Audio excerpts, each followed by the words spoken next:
Kalooban ng Diyos Ama ay aking susundin, tulad kay Kuya Jesus.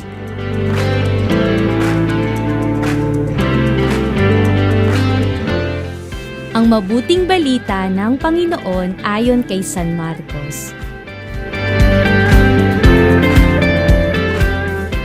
Noong panahong iyon, pag-uwi ni Jesus, muling nagkatipon ang napakaraming tao. Ano pat hindi man lamang makuhang kumain ni Jesus at ng kanyang mga alagad. Nang mabalitaan ito ng kanyang mga kasambahay, sila'y pumaroon upang kunin siya, sapagkat ang sabi ng mga tao, nasisiraan siya ng bait. Sinabi naman ng mga iskribang dumating mula sa Jerusalem, inaalihan siya ni Beelzebul, ang prinsipe ng mga demonyo. Ito ang nagbigay sa kanya ng kapangyarihang magpalayas ng mga demonyo. Kaya't pinapalapit ni Jesus ang mga tao at sinabi sa kanila ang ilang talinghaga. Paanong mangyayari palayasin ni Satanas si Satanas? Kapag naglaban-laban ang nasasakupan ng isang kaharian, hindi mananatili ang kahariang iyon. At kapag naglaban-laban ang magkakasambahay, hindi mananatili ang sambayanang iyon.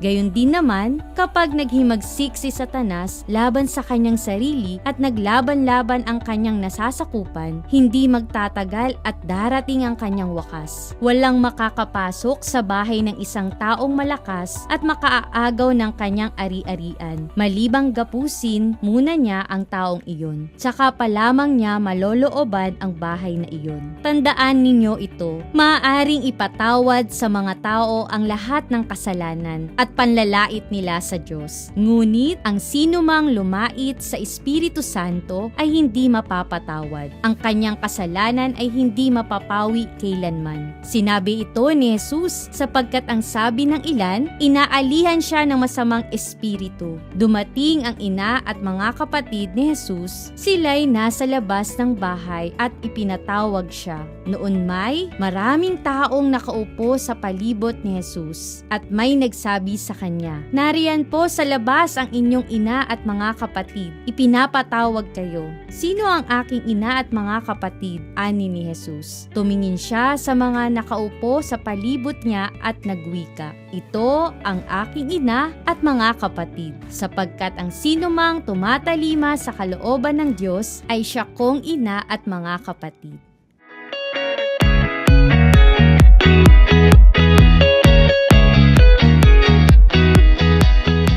Mga bata, tayo ngayon ay nasa ika-10 linggo sa karaniwang panahon. Sa mabuting balita, dumating ang mga kasambahay ni Kuya Jesus upang kunin siya sapagkat sinasabi ng mga tao na nasisiraan siya ng bait. Pinaratangan din siya na sinasapian ng masamang espiritu at siya raw ay nagpapalayas ng demonyo sa pamamagitan ng demonyo. Pero sinabi ni Kuya Jesus na hindi pwedeng palayasin ni Satanas si Satanas, sapagkat ang sinumang kaharian na nahati ay tiyak hindi magtatagal. Ang sinumang sambayanan na nagkakawatak-watak ay hindi mananatili. Mga bata, hindi totoo na si Kuya Jesus ay sinasapian ng masamang espiritu. Sa katunayan, ang maraming himalang ginawa niya tulad ng pagpapagaling ng mga may sakit, pagbuhay ng mga patay, at marami pang himala na hindi napaniwalaan ng mga tao ay ginawa niya sa ngalan ng Diyos at dahil sa sumusunod siya sa kalooban ng kanyang Ama. Ito ang tandaan natin, walang anumang galing sa Diyos ang magbubunga ng hindi mabuti. Ang mga ginawa ni Kuya Jesus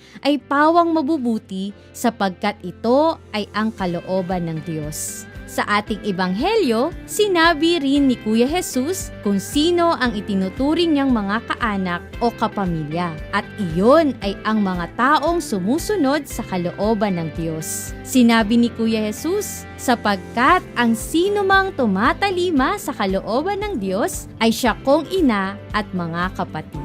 Ang ganap at lubos na pagsunod sa Ama tulad ni Jesus ay inaasahan para sa atin. Inaasahan tayong tumupad sa kalooban ng Diyos bilang tanda at katibayan ng ating pagmamahal sa Kanya. Sa gayong pagsunod, walang lugar ang pagpapadaig sa panunukso ng demonyo. Si Jesus Ang masunuring anak ay siya nating dapat maging huwaran.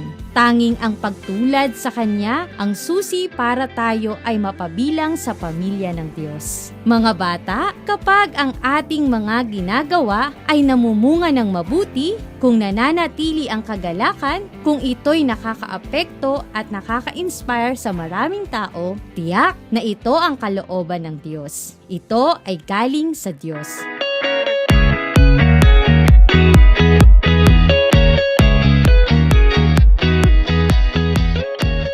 Mga bata, kung gusto nating malaman ang kalooban ng Diyos, ugaliin natin na una, lumapit sa Diyos at manalangin araw-araw. Sa palagiang pagdarasal, liliwanagan Kanya at tutulungan Kanyang makaunawa. Ikalawa, magbasa ng Biblia o makinig sa salita ng Diyos. Hanapin at saliksikin ang kalooban ng Diyos sa Kanyang mga salita. Ikatlo, magpagabay sa iyong pamilya at sa mga taong makadiyos. Ang mga taong makadiyos ay maaaring makatulong sa paglagong espiritual at personal na pananampalataya at magsisilbing gabay sa paggawa ng mga tamang desisyon sa buhay.